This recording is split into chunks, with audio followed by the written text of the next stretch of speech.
Guys, today's going to be just a review lesson. We're not learning anything new today. We're going to be doing some just review on quadratic equations. We're going to talk about solving by factoring and solving using the quadratic formula. I strongly recommend that if you haven't done the lessons on factoring, solving by factoring, or using the quadratic formula, that you stop here and go back and do those first. This is going to be much more difficult if you haven't done those prior to this. Just some updates and announcements. Don't forget that all assignments can still be submitted. If you haven't done so already, go back and complete any missing assignments from quarter 3 or from the e-learning quarter.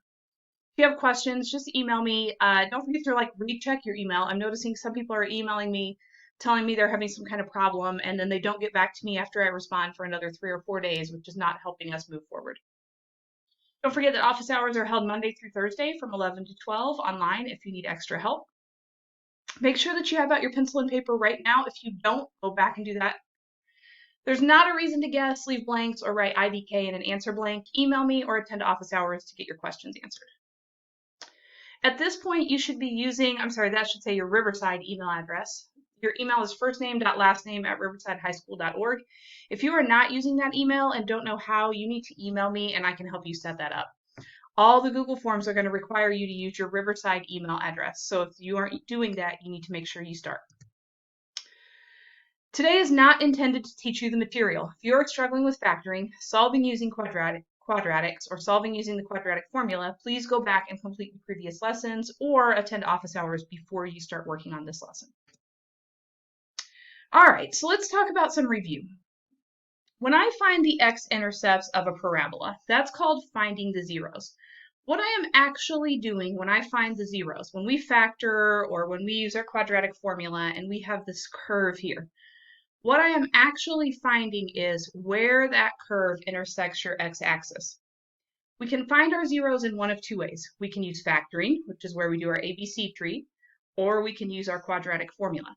I want you to write that down in your notes now. When you need to find your x-intercepts, you can do that in two ways. You can do factor, or you can do the quadratic formula. If you're going to solve by factoring, you have to start by putting your equation in standard form. That means you have ax squared plus bx plus c is equal to 0. Then you're going to want to identify which number is your a, which number is your b, and which number is your c. A and b are your coefficients on your x squared and your x, and c is your constant. Then you're going to want to find your magic numbers. So once you've got it in standard form, you're going to multiply a times c, and you want those two numbers to add to be b. And then what you're doing is taking those two magic numbers, and you are replacing what used to be bx with two separate numbers. We do that so that now we can factor by grouping. We have to have 4 terms to be able to factor. We started off with only 3, so we're sort of creating these third and fourth terms from what used to be b. We factor out our GCF from each group, write the factors, and you're going to make each factor, and then there's a piece that's left out here, equal each factor to 0. Equal each factor to 0 there. All right, so let's do an example. If I want to solve this by factoring, I want to start by changing this equation to standard form. It is not in standard form because it's not equal to 0. So if I have x squared minus 6 equal to x, my first step is to subtract whatever that is from each side. Don't forget that we cannot put things together that are not like terms. X squared is not alike with x, which is not alike with 6. So all those just have to go next to each other, and that's equal to 0. So if I have x squared minus x minus 6 equal to 0, we need to identify our a, our b, and our c. Well, remember, there's an invisible 1 in front of any variable that doesn't have a number. I'm going to make a mistake here, and I want you to see if you can catch it. What did I do wrong? What I should have noticed was there was a minus here in front of the x, so that should be a -1, and there's a minus in front of the 6. It's really going to throw your answers off and make these very difficult to solve if you don't pay attention to your signs. All right, so now what we had was x squared minus x minus 6 equals 0. We said a was 1, b was -1, and c was -6. So we're going to multiply a times c. A times c gives me, that should be a -6. 1 times -6 is -6, and b is equal to -1. So we're looking for two numbers that multiply to be -6 and add to be -1. Well, things that multiply to be 6 are things like 1 and 6 and 2 and 3. I can't add or subtract 1 and 6 to make any version of 1, but I could with 2 or 3, so let's think about what the signs need to be. In order to make a -6, only one of these can be negative. If the sum is negative, then the larger number has to be negative, so it should become 2 and -3. And then to rewrite using your magic numbers, remember the original equation was x squared minus x minus 6 equals 0. Everything stays the same except you're replacing that b. So the x squared stays the same. I'm going to replace b with my magic numbers. And I always put my negative number first because it causes me to make fewer negative errors. So now I have this new quaternomial. Would you please make sure that you've gotten all this written down so that you can move forward as we go? If you don't have it, you need to backtrack and do that now. You can just pause the video or rewind it and write what you need to write. All right, so what we got was a -3x here and a positive 2x here. And we're going to now factor out our GCF from each group. So what we've got is a common factor of the first group of x. Both x squared and -3x are divisible by x. That leaves me with x minus 3, or x plus -3, which means the same. Here, 2x and -6 are both divisible by 2. 2x divided by 2 is x. -6 divided by 2 is -3. I know that I have likely factored correctly because my two sets of parentheses match.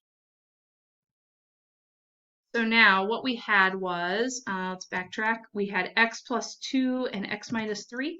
So we had x times x minus 3. And we had plus 2 times x minus 3 equals 0. These match, so that's one factor. We take those out, and what is left is the other factor, the x plus 2. Now we're going to make each factor equal to 0, equal each factor to 0, and solve for x. So x minus 3 equals 0, and x plus 2 equals 0. We add 3 to each side, so x equals 3. We subtract 2 from each side, so x equals -2. So your solutions are 3 and -2 there. If you don't have all this written down, you need to go back and do that now. Let's push pause and wish Layla a very happy birthday today. Tuesday was my dog Layla's 14th birthday. This picture was taken almost 14 years ago when she was 6 weeks old. She is mostly just asleep in front of the fireplace at all times now. She slept most of the day. Her favorite part of the day is breakfast. She lays down on the floor and sometimes tries to climb in her bowl in order to eat her breakfast. So she had a nice day yesterday, so wish her a happy birthday. Your code word for today is going to be Layla, L-E-I-L-A. If you spell it wrong, that's okay. I'll fix it when I go back in and grade it. But the code word for today is Layla since it was her birthday. All right, now, what if I want to use this for the quadratic formula? We always start off with the same set of steps. This has to be in standard form. So just like we did earlier, this is the exact same problem. We're going to make this equal to 0 by subtracting x from both sides. So now I have this x squared, I have minus x minus 6 equals 0, which means a is 1, b is 1, and c is -6. So the nice thing is, whichever method you're using, it's the same a, b, and c and the same standard form, whether you're going to factor or use the quadratic formula.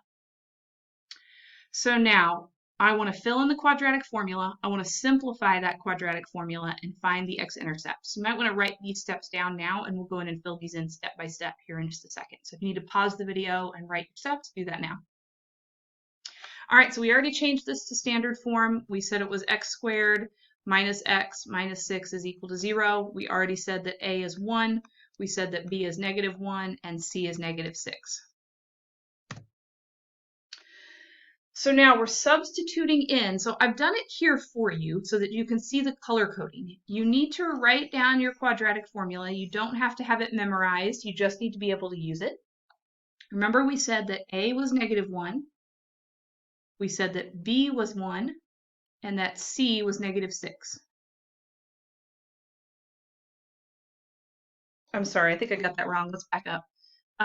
We said that A was 1, B was -1, and C was -6. So this should be a +1, and this should be a -1. Sorry about that. Now we're going to substitute in. Here's your quadratic formula. Notice that you can see why there is an extra negative here. There's a negative in the formula and a negative with your 1 on your B. So it's -1 plus or minus the square root. And then B was -1, so it's -1 squared. I had you change this -4 to plus a -4. So it's -4 times A times C all over 2 times A. I know that's exactly what's written here, but I wanted you to see me fill that in.